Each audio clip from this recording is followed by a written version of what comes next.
Psalm 83. O God, do not be silent, do not be deaf, do not be quiet, O God.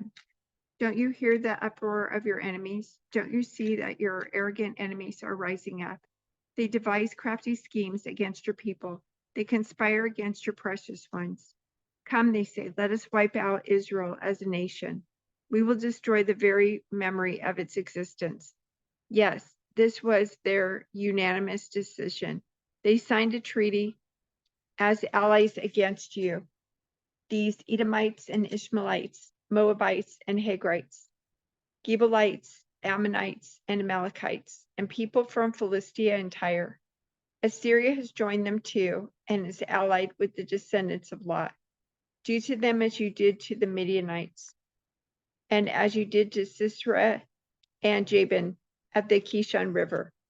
They were destroyed at Endor, and their decaying corpse fertilized the soil. Let their mighty nobles die as Oreb and Zeb did. Let all their princes die like Zebah and Zalmunna. For they said, let us seize for our own use these pasture lands of God. Oh my God, scatter them like tumbleweed, like chaff before the wind. As a fire burns a forest, and as a flame sets mountains ablaze, chase them with your fierce storm, terrify them with your tempest. Utterly disgrace them until they submit to your name, O Lord. Let them be ashamed and terrified forever. Let them die in disgrace. Then they will learn that you alone are called the Lord, that you alone are the Most High, supreme over all the earth. So Solomon took the throne of the Lord in place of his father David, and he succeeded in everything, and all Israel obeyed him. All the officials, the warriors, and the sons of King David pledged their loyalty to King Solomon. And the Lord exalted Solomon in the sight of all Israel. And he gave Solomon greater royal splendor than any king in Israel before him. Solomon, son of David, took firm control of his kingdom, for the Lord his God was with him and made him very powerful. One day Adonijah, whose mother was Haggith, came to see Bathsheba, Solomon's mother. Have you come with peaceful intentions? She asked him. Yes, he said, I come in peace. In fact, I have a favor to ask of you. What is it? She asked. He replied, as you know, the kingdom was rightfully mine. All Israel wanted me to be the next king, but the tables were turned and the kingdom went to my brother instead, for that is the way the Lord wanted it. So now I have just one favor to ask of you. Please don't turn me down. What is it? She asked. He replied, speak to King Solomon on my behalf, for I know he will do anything you request. Ask him to let me marry Abishag, the girl from Shunem. All right, Bathsheba replied, I will speak to the king for you. So Bathsheba went to King Solomon to speak on Adonijah's behalf. The king rose from his throne to meet her, and he bowed down before her. When he sat down on his throne again, the king ordered that a throne be brought for his mother, and she sat at his right hand. I have one small request to make of you, she said. I hope you won't turn me down. What is it, my mother? He asked. You know I won't refuse you. Then let your brother Adonijah marry Abishag, the girl from Shunem. She replied, how can you possibly ask me to give Abishag to Adonijah? King Solomon demanded, you might as well ask me to give him the kingdom. You know that he is my older brother and that he has Abiathar the priest and Joab son of Zeruiah on his side. Then King Solomon made a vow before the Lord. May God strike me and even kill me if Adonijah has not sealed his fate with this request. The Lord confirmed me and placed me on the throne of my father David. He has established my dynasty as he promised. So as surely as the Lord lives, Adonijah will die this very day. So King Solomon ordered Benaiah, son of Jehoiada, to execute him, and Adonijah was put to death. Then the king said to Abiathar the priest, go back to your home in Anathoth. You deserve to die, but I will not kill you now because you carried the ark of the sovereign Lord for David my father, and you shared all his hardships. So Solomon deposed Abiathar from his position as priest of the Lord, thereby fulfilling the prophecy the Lord had given at Shiloh concerning the descendants of Eli. Joab had not joined Absalom's earlier rebellion, but he had joined Adonijah's rebellion. So when Joab heard about Adonijah's death, he ran to the sacred tent of the Lord and grabbed on to the horns of the altar. When this was reported to King Solomon, he sent Benaiah son of Jehoiada to execute him. Benaiah went to the sacred tent of the Lord and said to Joab, "The king orders you to come out." But Joab answered, "No, I will die here." So Benaiah returned to the king and told him what Joab had said. "Do as he said," the king replied. "Kill him there beside the altar and bury him. This will remove the guilt of Joab's senseless murders from me and from my father's family. The Lord will repay him for the murders of two men who are more righteous and better than he. For my father knew nothing about the death of Abner, son of Ner, commander of the army of Israel, and Amasa, son of Jether, commander of the army of Judah.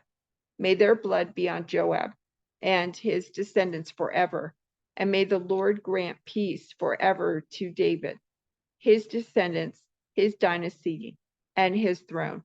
So Benaiah son of Jehoiada returned to the sacred tent and killed Joab, and he was buried at his home in the wilderness. Then the king appointed Benaiah to command the army in place of Joab, and he installed Zadok the priest to take the place of Abiathar. The king then sent for Shimei and told him, "Build a house here in Jerusalem and live there, but don't step outside the city to go anywhere else. On the day you so much as cross the Kidron Valley, you will surely die, and your blood will be on your own head." Shimei replied, "Your sentence is fair. I will do whatever my lord the king commands." So Shimei lived in Jerusalem for a long time. But 3 years later, two of Shimei's slaves ran away to King Achish, son of Maacah of Gath. When Shimei learned where they were, he saddled his donkey and went to Gath to search for them. When he found them, he brought them back to Jerusalem. Solomon heard that Shimei had left Jerusalem and had gone to Gath and returned. So the king sent for Shimei and demanded, "Didn't I make you swear by the Lord and warn you not to go anywhere else, or you would surely die?" And you replied, "The sentence is fair. I will do as you say." Then why haven't you kept your oath to the Lord and obeyed my command? The king also said to Shimei, "You certainly remember all the wicked things you did to my father David. May the Lord now bring that evil on your own head. But may I, King Solomon, receive the Lord's blessings, and may one of David's descendants always sit on this throne in the presence of the Lord." Then at the king's command, Benaiah son of Jehoiada took Shimei outside and killed him. So the kingdom was now firmly in Solomon's grip. Solomon made alliance with Pharaoh, the king of Egypt, and married one of his daughters. He brought her to live in the city of David until he could finish building his palace and the temple of the Lord and the wall around the city. At that time, the people of Israel sacrificed their offerings at local places of worship, for a temple honoring the name of the Lord had not yet been built. Solomon loved the Lord and followed all the decrees of his father, David, except that Solomon too offered sacrifices and burned incense at the local places of worship. The most important of these places of worship was at Gibeon. So the king went there and sacrificed 1,000 burnt offerings. Solomon called together all the leaders of Israel, the generals and captains of the army, the judges, and all the political and clan leaders. Then he led the entire assembly to the place of worship in Gibeon, for God's tabernacle was located there. This was the tabernacle that Moses, the Lord's servant, had made in the wilderness. David had already moved the ark of God from Kiriath Jearim to the tent he had prepared for it in Jerusalem. But the bronze altar made by Bezalel, son of Uri, and grandson of Hur, was there at Gibeon, in front of the tabernacle of the Lord. So Solomon and the people gathered in front of it to consult the Lord. There, in front of the tabernacle, Solomon went up to the bronze altar in the Lord's presence and sacrificed 1,000 burnt offerings on it. That night the Lord appeared to Solomon in a dream, and God said, "What do you want? Ask, and I will give it to you." Solomon replied, "You showed great and faithful love to your servant, my father, David, because he was honest and true and faithful to you. And you have continued to show this great faithful love to him today by giving him a son to sit on his throne. Now, Lord my God, you have made me king instead of my father David, but I am like a little child who doesn't know his way around. And here I am in the midst of your own chosen people, a nation so great and numerous, they cannot be counted. Give me an understanding heart so that I can govern your people well and know the difference between right and wrong. For who by himself is able to govern this great people of yours? The Lord was pleased that Solomon had asked for wisdom. So God replied, because you have asked for wisdom in governing my people with justice and have not asked for a long life or wealth or the death of your enemies, I will give you what you asked for. I will give you a wise and understanding heart, such as no one else has had or will ever have. And I will give you what you did not ask for, riches and fame. No other king in the world will be compared to you for the rest of your life. And if you follow me and obey my decrees and my commands, as your father David did, I will give you a long life. Then Solomon woke up and realized it had been a dream. He returned to Jerusalem and stood before the ark of the Lord's covenant, where he sacrificed burnt offerings and peace offerings. Then he invited all his officials to a great banquet. That night God appeared to Solomon and said, "What do you want? Ask and I will give it to you." Solomon replied to God, "You showed great and faithful love to David, my father, and now you have made me king in his place. O Lord God, please continue to keep your promise to David, my father, for you have made me king over people as numerous as the dust of the earth. Give me the wisdom and knowledge to lead them properly, for who could possibly govern this great people of yours?"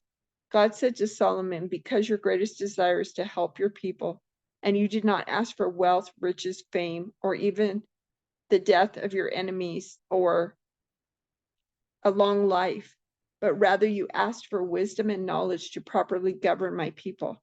I will give you the wisdom and knowledge you requested, but I will also give you wealth, riches, and fame, such as no other king has had before you or will ever have in the future.